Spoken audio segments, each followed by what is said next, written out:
Fanatics Fest is the real deal experience. Oh my God, Jake Paul, the kids love him. And then you have the legend Mike Tyson. I got Jake Paul knocking him out.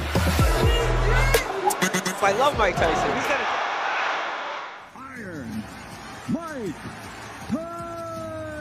Tyson.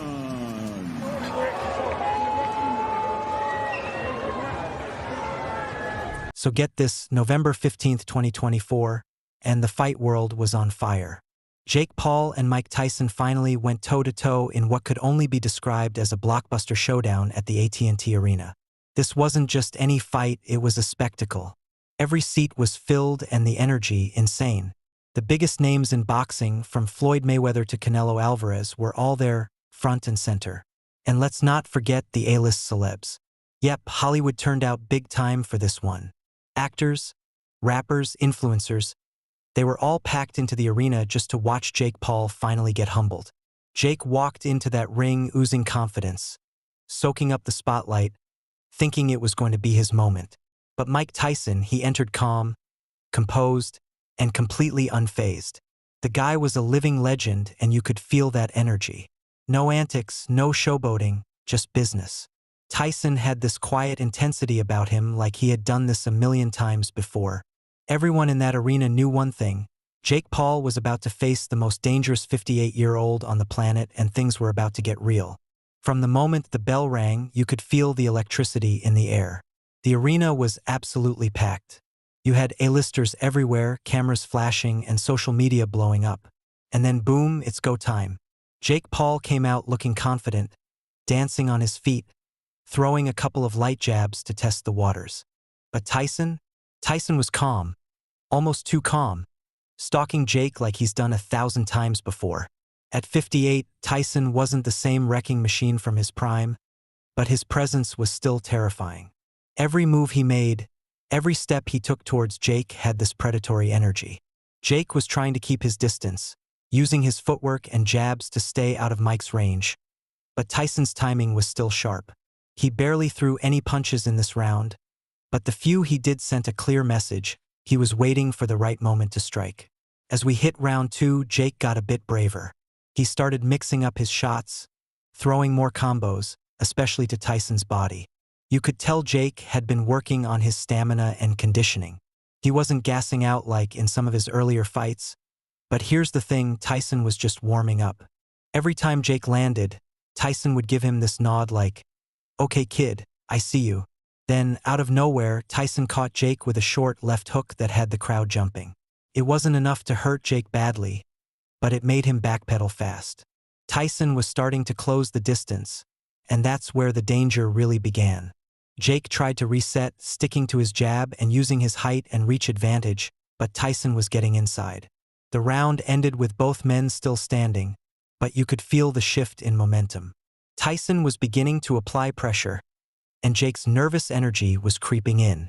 Round 3 is where things started heating up. Jake came out a little more defensive this time. You could tell that Tyson's pressure in the previous round got to him. He started circling more, trying to avoid those dangerous inside exchanges, but Tyson was hunting. He wasn't rushing in recklessly, but every time Jake got close to the ropes, Tyson would unleash these brutal body shots. And man, the sound of those punches? Bone-chilling. Tyson was breaking Jake down little by little. Jake did his best to counter, landing a solid right hand that had the crowd roaring, but Tyson ate it like a snack. That's the thing about Iron Mike. Even at his age, he can take a shot and keep marching forward.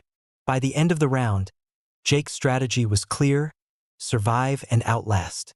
But the way Tyson was moving, that was going to be easier said than done. Round 4 was where Jake had his best moment. He came out with more confidence, landing some solid combinations. He was snapping that jab right in Tyson's face and even connected with a clean right hand that seemed to stun Mike for a second. The crowd went nuts. For a brief moment, it looked like Jake had a chance to turn the tide. But Tyson? Oh, he wasn't having any of it. After eating that shot, Tyson smiled, like the kind of smile that says, "You messed up, kid."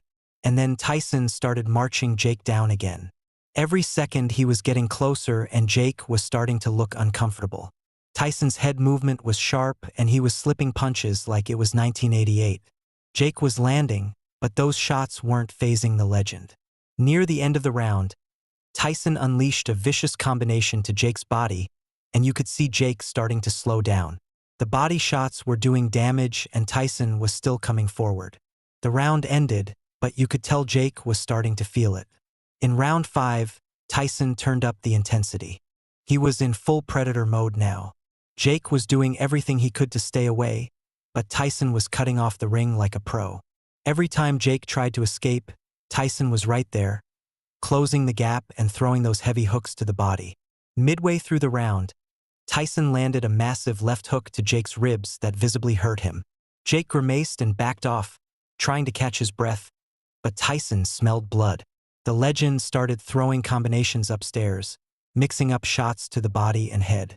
Jake was tough though. He held on, trying to clinch whenever Tyson got too close, but by the end of the round, it was clear. Tyson was wearing Jake down and the end was coming. Round 6 was a nightmare for Jake Paul. Tyson was now fully in control and Jake's energy was fading fast. His punches had lost that pop and he was just trying to survive. Tyson, on the other hand, was like a freight train. He was relentless, walking Jake down, cutting off the ring and unloading those vintage Tyson combinations. Every time Jake tried to clinch, Tyson would rip a hook to the body or uppercut him on the inside, and it was brutal. Jake was covering up, trying to weather the storm, but Tyson was landing at will. The crowd could sense it. A knockdown was coming. Near the end of the round, Tyson landed a devastating right uppercut that snapped Jake's head back. The only thing that saved him was the bell. Jake wobbled back to his corner, clearly hurt, and the crowd was buzzing. It was just a matter of time now. Here we are, round 7, the round that sealed the deal. From the moment the round started, Tyson was out for blood. Jake looked gassed, trying to move, but his legs just weren't there anymore. Tyson closed the distance, backed Jake into a corner, and started unloading with a flurry of hooks and uppercuts. It was vintage Tyson, pure aggression, pure power. Jake tried to fight back, but Tyson was too much. Then it happened. Tyson landed a brutal right hand, followed by a crushing left hook that sent Jake Paul crashing to the canvas. The arena erupted. Jake was down and he was hurt bad. The referee started the count and Jake was trying to get up, but his legs were like jelly. 10, 9, 8, 7. Jake made it to his feet, but he was stumbling, barely able to stand. The referee took one look at him, waved it off, and the fight was over. Tyson wins by knockout in the 7th round. The fan reactions to Tyson's epic win and Jake Paul's crushing loss, absolute chaos. The moment that ref waved it off in the 7th round, the entire arena erupted. People were literally jumping out of their seats, screaming at the top of their lungs. Twitter, it was on fire. Memes, hot takes, everything. Blowing up. Fans had been waiting for this. Jake Paul, the self-proclaimed boxing bad boy, finally getting a taste of real defeat. And not just any defeat, getting knocked out by the one and only Mike Tyson. The internet couldn't handle it. You had the diehard Jake Paul supporters who were absolutely shook. They were posting things like, "Yo, Jake still put up a good fight," or "He's gonna come back stronger, just wait." But let's be real, that was hard to back up after seeing him eat that canvas. Some fans were straight up in denial, acting like it didn't even happen.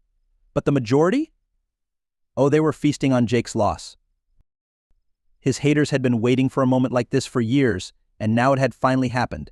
They flooded social media with GIFs, clips, and hilarious comments like, "Jake got Ty slept, and this is the KO we've been waiting for." Then there were Tyson's fans, the OGs, the watching him since the 80s. They were loving every second of it. For them, it was like watching the GOAT prove that no matter how old he gets, he's still a beast. They were hyping him up online, calling him Iron Mike, the real baddest man on the planet, and a living legend. It was pure love for Tyson. You could see fans commenting things like, "This is why you never doubt Mike Tyson." And even at 58, Tyson can still throw hands like a savage. And let's not forget the celebs who were there in person. You had people like Snoop Dogg posting videos on Instagram saying stuff like, "Told y'all not to mess with Tyson," or KSI tweeting, "Jake, what happened?" Tyson just reminded the world who he is. Everyone had something to say. It wasn't just a fight, it was a moment that shook the entire entertainment world. Well, there you have it. Fight World, that's all I have for you today. What was your reaction to the knockout? Did you see it coming, or were you just as shocked as everyone else? Drop a comment and let us know. Make sure you subscribe to Boxing Rundowns, and I'll see you next time.